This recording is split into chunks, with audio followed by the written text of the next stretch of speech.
कभी नोटिस किया है, नाम बदल जाते हैं, चेहरा बदल जाता है, कभी कभी नेचर भी थोड़ा डिफरेंट होता है, पर दर्द हर रिलेशनशिप में सेम।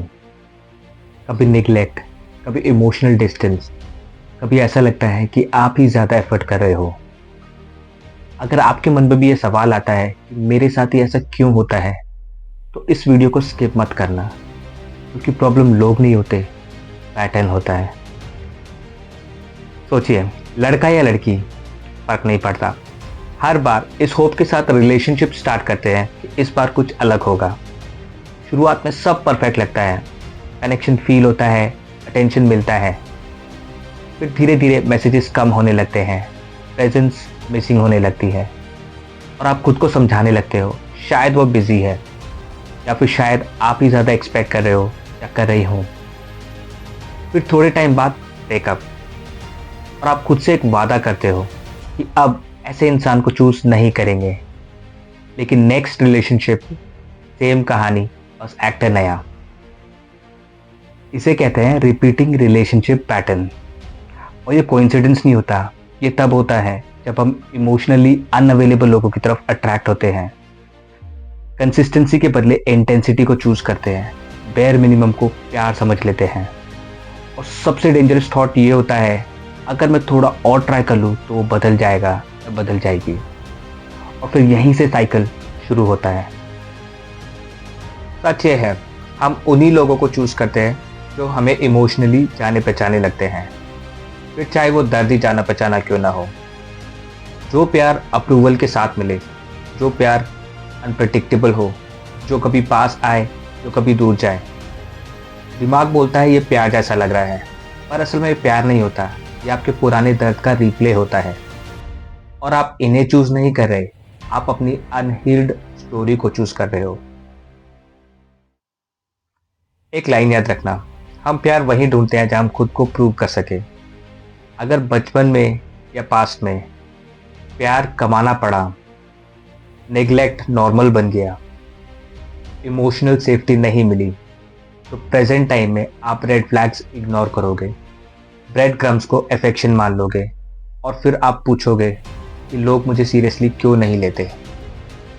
यहाँ टैरो एक बहुत ही क्लियर मिरर दिखाता है।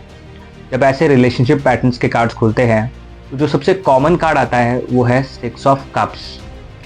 लोग बोलते हैं ये नॉस्टैल्जिया या पास्ट का कार्ड है, पर इमोशनल लेवल पे ये कार्ड बताता है आप प्रेजेंट में किसी को चूज नहीं कर रहे, आप अपने पास्ट के किसी इनकम्प्लीट इमोशन को रिपीट कर रहे हो। 6 ऑफ कप्स बताता है पुराना इमोशनल गैप, पहला रिजेक्शन, या वो फेस जहां आपको इनफ फील नहीं कराया गया। इसलिए जब भी आप नए रिलेशनशिप में आते हो तो दिल बोलता है शायद इस बार पूरा प्यार मिलेगा। अगर इस साइकिल को टाइम पर नहीं रोका गया, तो जो नेक्स्ट एनर्जी दिखती है वो है द डेविल्स कार्ड की। इस कार्ड का मतलब नेगेटिव नहीं होता, इस कार्ड का मतलब होता है इमोशनल एडिक्शन। और जब ये एडिक्शन होता है तो पेन के बिना रिलेशनशिप बोरिंग लगने लगता है, कन्फ्यूजन को केमिस्ट्री समझ लिया जाता है, और फिर साइकिल और गहरा हो जाता है। और टैरो हमेशा एग्जिट भी देता है, क्वीन ऑफ कप्स। ये कार्ड बोलता है जो इमोशनल डेप्थ या गहराई आप बाहर ढूंढ रहे हो, वो ऑलरेडी आपके अंदर मौजूद है। और फिर साइकिल तब टूटता है जब आप पीस को प्रायोरिटी देते हो, कंसिस्टेंसी को अट्रैक्शन से ऊपर रखते हो, और ये मान लेते हो कि प्यार में हमेशा स्ट्रगल नहीं होता है।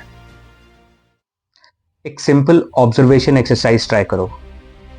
अगले 7 दिन तक सिर्फ ये देखो कौन आपको कंफ्यूज्ड रखता है और कौन आपको पीसफुल फील करवाता है। टैरो कहता है पीसफुल एनर्जी ही रियल लव की पहचान होती है। अगर आप हर रिलेशनशिप के बाद थक जाते हो और आपका दिल कहता है अब समझना है, भागना नहीं, तो समझ लो आप ब्रोकन नहीं हो, आप अवेयर हो रहे हो।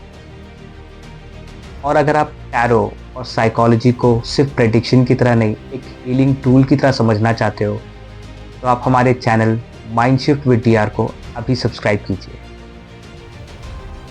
नेक्स्ट वीडियो में हम बात करेंगे इनर चाइल्ड वुंड या चूज योर पार्टनर। क्योंकि जब तक हमारे अंदर का बच्चा हील नहीं होता तब तक हम गलत हाथ पकड़ते रहेंगे। अगर आप भी सेम रिलेशनशिप पैटर्न्स रिपीट कर रहे हो, प्लीज़ कमेंट में लिख के बताइए येस या रियलाइज्ड। अगर आपको ये वीडियो पसंद आया है तो आप प्लीज़ इसे लाइक कीजिए। आप इस वीडियो को उन लोगों के साथ शेयर कीजिए जिन्हें इनकी सबसे ज़्यादा ज़रूरत है। आपसे जल्दी मुलाकात होगी। तब तक के लिए माइंड शिफ्ट विद DR की तरफ से नमस्कार।